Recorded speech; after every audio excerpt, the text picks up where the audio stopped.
right, good morning, everyone. Back at it again with another MLB DFS video.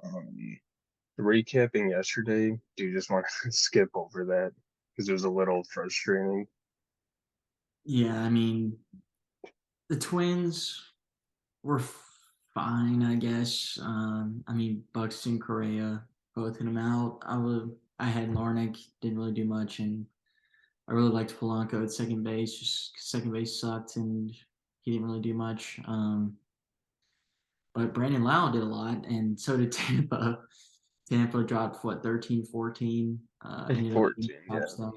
Uh, wasn't really getting there with Cecil on the mound. But if you rode Tampa, you rode your way to the top. Cole was fine. We ended up with McClanahan because we just need the extra cash. But Cole was a fine play. He got 6 and 2/3 AKs, limited the damage against Texas. Other than that, I mean, it was pretty dry slate. I guess the Mets ended up getting there some late runs. Lindor is probably the best from that stack. Uh, O's were a little bit disappointing. But today's slate is massive, so I'm hoping that the ownership isn't so condensed and tournament should be a lot better. hmm And it also didn't help that Aaron Judge went over two and left the game, so who knows? We could have had something if he stayed in, but in McClellan pitching in a blowout didn't really help because he got pulled early, gave up two and only had 5 Ks, but so let's jump into pitchers real quick. So I'll just read off the top four pitchers: Jake DeGrom, Framber Valdez, Aaron Nola, and Lucas Giolito. You got to be a madman to play Giolito with the way that this team's playing. Now, I will say for narrative, he just came back from bereavement leave. Someone in his family passed away. I'm not saying you should play him, but he's 8,800. That's just an idea. Um,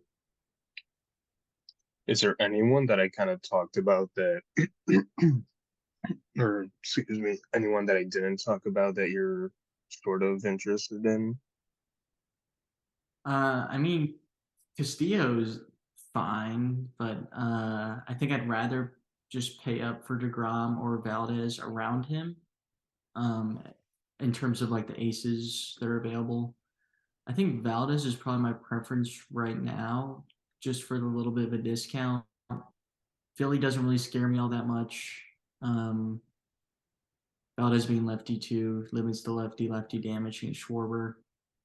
Um, Bieber maybe against Boston, but Boston is just they're so streaky they can get really dangerous. Not playing Peterson against Atlanta. I'm not playing Freed. I don't think against the Mets. Not playing Miley, Flaherty. Definitely not Manoa. Eflin's just too overpriced. At 10K. That probably can. Yeah, that's probably the pool. Is just like Degrom, Valdez, Castillo, Bieber, maybe Freed. That's it. I don't. I mean, there's a ton of options, and there's not really anyone that projects to be the top 1% pitcher more than the other. I mean, Degrom is at about 10%, Valdez 9%, and the rest are like 6 to 5%. So I guess there's a lot more in play today just because the slate is massive. But I think I'm just going to condense to those top guys. Yeah, I'm in agreement with you. DeGrom's projected for 37.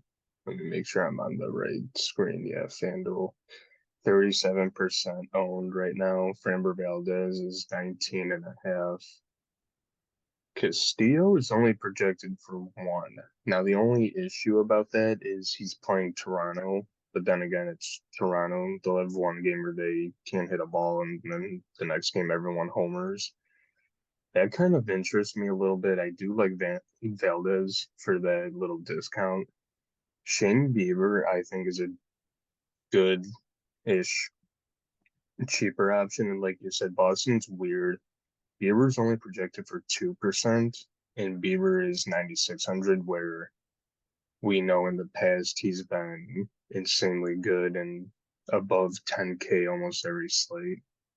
I know he's been a little shaky to start the year, but it only takes one start for somebody of like Bieber's caliber to, go out and pitch like 7 innings and have 10Ks. You know what I mean? Maybe Yeah. he can do something similar to that to Boston.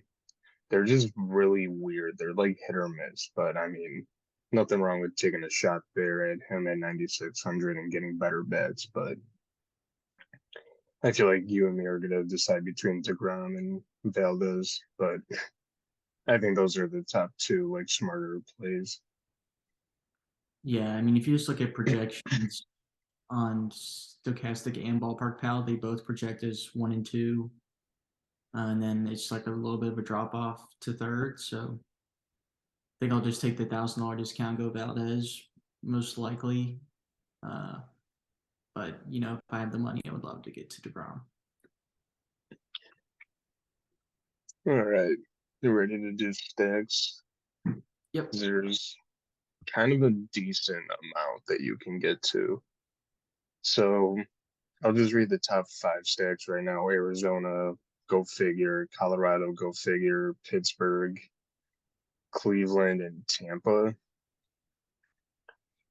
Now, you can just do a game stack here with Arizona and Colorado. They're at cores. I mean, you can't really get away from that.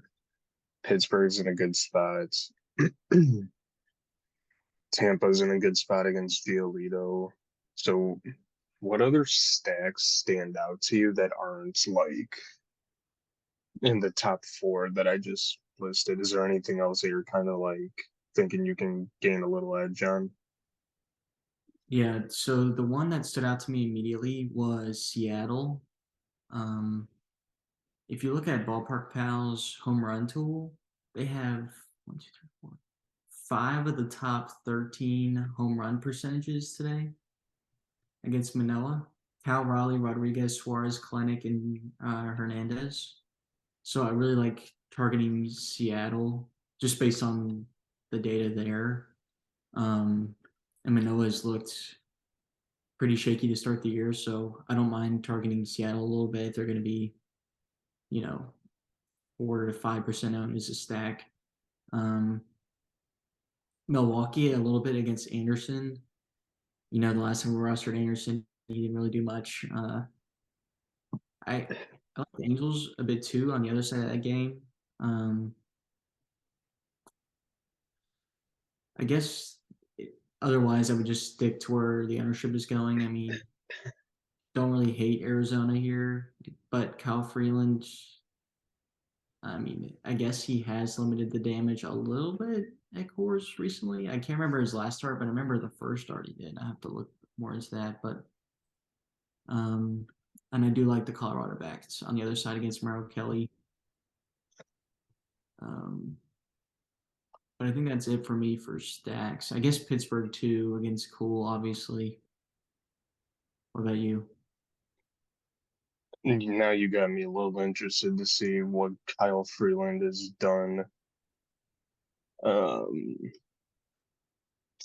against Pittsburgh. His last start at cores minus 10 fantasy points.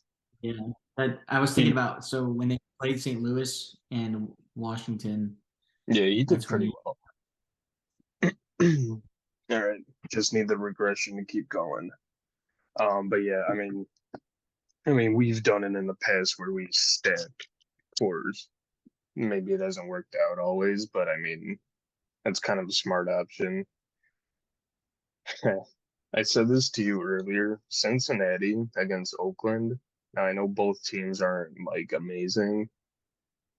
Anytime I just see Oakland and I see like their opponent in the stack stool kind of middle of the pack, like what are the owners like? They're projected as a stack. The Reds 4%. Now, you shouldn't make them your primary stack, but get a couple bats there, maybe have a 1-2 or something like that. If India starts, you know. go for that. I mean, Tampa is kind of. I mean, they put 14 runs up yesterday, which is like a little league game.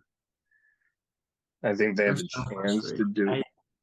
I think I'm done fading them. Uh, So they've they're going to be our primary stack today. no, but I'm done like writing them off entirely. Yeah, I mean, the White Sox just can't win a game. Their bullpen is crap. Even like Season had a great game yesterday. I don't know what is going on. So I mean, it's actually funny. My uncle's been betting against the White Sox recently, and he's been making a shitload of money doing that. So I mean, I guess we can join him in the DFS side and do that. Um, Pittsburgh, yeah, they're pretty chalk. Facing Chad Cool, I mean, they're actually they have a 4% leverage score, but it's also, they're playing Washington. I think that number is gonna ownership share. It says 1%, but I mean, I can see that going up a little bit just because a lot of people are focused on cores, and then they're gonna go, oh wait, the Pirates have been hot. Play Washington. So I mean, there's definitely a lot of different areas you can go. Like the Dodgers are middle of the pack. You can definitely get very different and get a couple of Cincy bats. I mean, there's just so much you can do. It's like you kind of can't go wrong, I guess, unless you decide you wanted to play a White Sox stack or a Mets stack. So that's where you go wrong. But there's a lot of good options at the top and even middle of the pack. And obviously, the middle of the pack of the top stacks are different and they won't be as high owned. So, are there any bats that stand out, kind of regardless of stacks? We talked about it. Are there any bats that are popping off? Um, well, considering like the home run percentages for these Seattle guys, I'll just name those guys off again. Rodriguez, Cal Raleigh, Suarez, Clinic, Hernandez. Those guys stand out in terms of that stack. Houston stands out a little bit. I really like Kyle Tucker today. Um, let's see.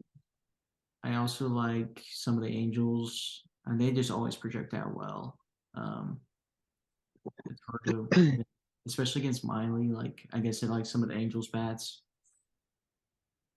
And if you're gonna go against Freeland, I mean Corbin Carroll has been on fire, so I go for him. He's the reason why we cashed a couple nights ago because he was the one that carried. Yeah, You ready to do home runs? yeah, I got a couple lined up here. So the first guy I'm gonna go back to Julio Rodriguez from Seattle. Then I'm gonna go Jack Swinski, who had a couple for us a couple weeks ago, and then Kyle Tucker to finish out the home run calls. Nice. So I'm gonna go with the hotbed of Reds legend Brandon Drury. He's been on fire. I'm gonna go CJ Cron, and then I'm gonna go Cal Raleigh.